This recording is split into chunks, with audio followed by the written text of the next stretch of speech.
ఓం నమ శివాయ. కార్తీక పురాణం 3వ అధ్యాయం గురించి తెలుసుకుందాం. జనక మహారాజా, కార్తీక మాసమున ఏ ఒక్క చిన్న దానము చేసినా అది గొప్ప ప్రభావం గలదై వారికి సకల ఐశ్వర్యాలు కలుగుటయేగాక మరణానంతరం శివ సాన్నిధ్యము చేరుదురు. కాని కొంతమంది అస్థిరములైన భోగభాగ్యాలు విడవలేక కార్తీక స్నానములు చేయక అవినీతి పరులై భ్రష్టులై సంచరించి కడకు క్షుద్ర జన్మలు అనగా కోడి, కుక్క, పిల్లిగా జన్మింతురు. అధమము కార్తీక మాస శుక్ల పౌర్ణమి రోజు స్నాన దాన జప పాదులు చేయకపోవటం వల్ల అనేక చండాలాది జన్మలెత్తి కడకు బ్రహ్మ రాక్షసిగా పుట్టుదురు.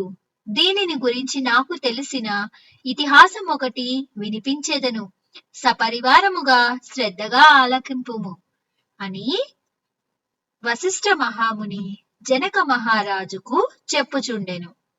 బ్రహ్మ రాక్షసులకు ముక్తి కలుగుట గురించి మనము ఈ అధ్యాయంలో తెలుసుకుంటాము. ఈ భారత ఖండమందలి దక్షిణ ప్రాంతమున ఒకానొక గ్రామంలో మహా విద్వాంసుడు, తపస్శాలి, జ్ఞానశాలి, సత్యవాక్య పరిపాలకుడు అయిన తత్వనిష్ఠుడు అయిన ఒక బ్రాహ్మణుడు ఉండేవాడు. ఒకనాడు ఆ బ్రాహ్మణుడు తీర్థయాత్రాసక్తుడై అఖండ గోదావరికి బయలుదేరెను.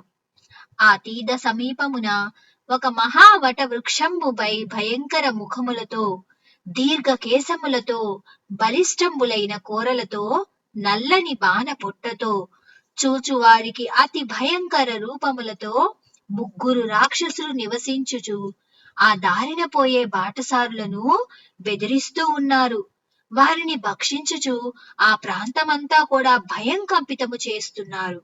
తీర్థయాత్రకై బయలుదేరి అఖండ గోదావరి పుణ్యక్షేత్రములను పితృదేవతలకు పిండ ప్రదానం చేయుటకు వచ్చుచున్న విప్రుడు ఆ వృక్షము చెంతకు చేరుసరికి యథాప్రకారం ఆ బ్రహ్మ రాక్షసులు కిందకి దిగి అతని చంపబోయే సమయమున ఆ బ్రాహ్మణుడు ఆ భయంకర రూపాలను చూచి గజగజ వణుకుచు ఏమియూ తోచక నారాయణ స్తోత్రం బిగ్గరగా పఠిస్తూ, ప్రభో ఆర్తత్రాణ పరాయణ అనాథ రక్షక, ఆపదలో ఉన్న గజేంద్రుని నిండు సభలో అవమానాలు పాలవుతున్న మహాసాధ్వి ద్రౌపదిని, బాలుడైన ప్రహ్లాదుని రక్షించిన విధముగానే ఈ పిశాచముల బారి నుంచి నన్ను రక్షించు తండ్రి అని వేడుకోగా ఆ ప్రార్థనలు విన్న బ్రహ్మ రాక్షసులకు జ్ఞానోదయము కలిగి, మహానుభావ, మీ నోటి నుండి వచ్చిన శ్రీమన్నారాయణ స్తుతి విని మాకు జ్ఞానోదయమైనది, మమ్ము రక్షింపుడు అని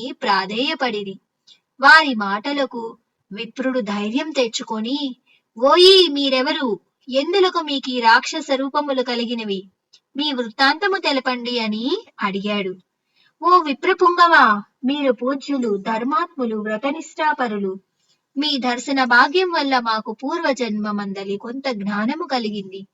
ఇక నుండి మీకు మా వల్ల ఏ ఆపద కలగదని అభయం ఇచ్చి అందొక బ్రహ్మ రాక్షసుడు తన వృత్తాంతమును ఈ విధముగా చెప్పసాగెను. నాది ద్రావిడ దేశం. నేను బ్రాహ్మణుణ్ణి, మహాపండితుడనే గర్వము గలవాడిని. న్యాయ విచక్షణలు మాని పశువు వలె ప్రవర్తించాను. బాటసార్ల వద్ద, అమాయకపు గ్రామస్తుల వద్ద దౌర్జన్యంగా ధనం లాక్కున్నాను. దుర్వ్యసనాలతో భార్యాపుత్రాదులను సుఖపెట్టక పండితులను అవమానిస్తూ లుబ్ధరుడై లోకకంట కుడిగా నుంటిని. ఇట్లుండగా ఒకానొక పండితుడు కార్తీక వ్రతమును యథావిధిగా ఆచరించి భూత తృప్తి కొరకు బ్రాహ్మణ సమారాధన చేయు తలంపుతో పదార్థ సంపాదన నిమిత్తం దగ్గర ఉన్న నగరమునకు బయలుదేరి తిరుగు ప్రయాణంలో మా ఇంటికి అతిథిగా వచ్చాడు. ఆ వచ్చిన పండితుణ్ణి నేను దూషించి కొట్టి అతని వద్ద ఉన్న ధనము వస్తువులను తీసుకొని ఇంటి నుండి గెంటివేశాను. అందులకు ఆ విప్రులకు కోపం వచ్చి, ఓరి నీచుడా, అన్యాక్రాంతముగా డబ్బు కూడా పెట్టినది, అన్యాక్రాంతంగా మనము ఏదైనా సరే డబ్బు కూడపెట్టినా చాలక మంచి చెడ్డలు తెలియక తోటి బ్రాహ్మణుడిని కూడా ఆలోచించక తిట్టి కొట్టి వస్తు సామాగ్రిని దోచుకొంటివిగాన నీవు రాక్షసుడివై నరభక్షణుడుగా నిర్మానుష్య ప్రదేశములో ఉండువుగాక అని శపించుట చేత నాకీ రాక్షస రూపం కలిగింది స్వామి.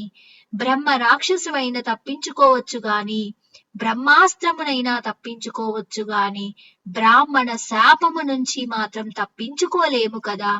కావున నా అపరాధము క్షమింపుమని వానిని ప్రార్థించి తిని అందులో కాతడు దయతలచి, ఓ ఈ గోదావరి క్షేత్రముందు వటవృక్షము కలదు, నీవు అక్కడ నివసించుచు ఏ బ్రాహ్మణుడైతే కార్తీక వ్రతమాచరించి పుణ్య ఫలమును సంపాదించి ఉండునో ఆ బ్రాహ్మణుని వలన పునర్జన్మ పొందుదువు. వెడలి పొమ్ము.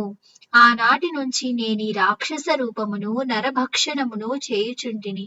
కావున ఓ విప్రోత్తమ, నన్ను నా కుటుంబము వారిని రక్షింపుడి అని మొదటి రాక్షసుడు తన వృత్తాంతమును ఈ విధముగా చెప్పెను. ఇక రెండవ రాక్షసుడు, ఓ ద్విజోత్తమ, నేను కూడా పూర్వజన్మలో బ్రాహ్మణుడనే. నేను నీచుల సహవాసము చేత తల్లిదండ్రులను బాధించి వారికి తిండి పెట్టక మార్చి అన్నమో రామచంద్ర అను అటుల చేసి వారిని నా భార్యాబిడ్డలతో పంచభక్ష పరమాన్నములతో భుజించాను. నేను ఎట్టి దాన ధన్యములు చేయలేదు. నా బంధువులకు కూడా హింసించి వారి నుండి ధనాన్ని అపహరించి రాక్షసుని వలె ప్రవర్తించాను. కావున నాకు ఈ రాక్షసత్వం కలిగెను. నన్నీ పాప పంకిలము నుండి ఉద్ధరింపుము అని బ్రాహ్మణుని పాదములపై పడి పరిపరి విధములా వేడుకొనెను. ఇక మూడవ రాక్షసుడు కూడా తన వృత్తాంతమును ఇలా చెప్పెను. మహాశయ, నేను ఒక సంపన్న కుటుంబంలో పుట్టిన బ్రాహ్మణుడను. నేను విష్ణు ఆలయంలో అర్చకునిగా ఉండిని.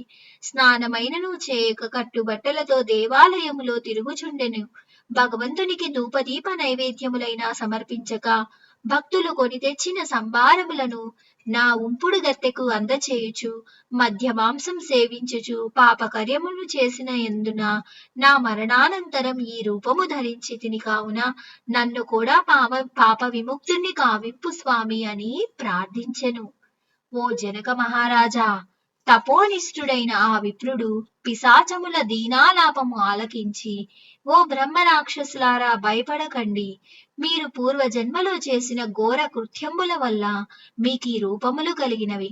నా వెంట రండు, మీకు ముక్తిని కలిగిస్తాను అని వారిని తనతో తీసుకొని పోయి ఆ ముగ్గురిని యాతన విముక్తికై సంకల్పం చెప్పుకొని తానే స్వయముగా గోదావరిలో స్నానమాచరించి స్నాన పుణ్య ఫలమున ముగ్గురు బ్రహ్మ రాక్షసులకు దారపోయగా వారి వారి రాక్షస రూపములు పోయి దివ్య రూపములు ధరించి వైకుంఠమునికి ఎగి కార్తీక మాసములో గోదావరి స్నానం ఆచరించినచో హరిహరాదులు సంతృప్తి చెంది వారికి సకల ఐశ్వర్యాలు ప్రసాదింతురు. అందువలన ఎంత ప్రయత్నించినా సరే కార్తీక స్నానాలు ఆచరించవలెను. ఇట్లు స్కాంద పురాణ అంతర్గత వశిష్ఠ ప్రోక్త కార్తీక మహత్యము అందలి 3వ రోజు అధ్యాయం 3వ రోజు పారాయణం సమాప్తం. ఇక 4వ రోజు పారాయణం కార్తీక పురాణం, 4వ కార్తీక పురాణం మరునాడు తెలుసుకుందామా మరి. Thanks for watching. ఓం నమః శివాయ.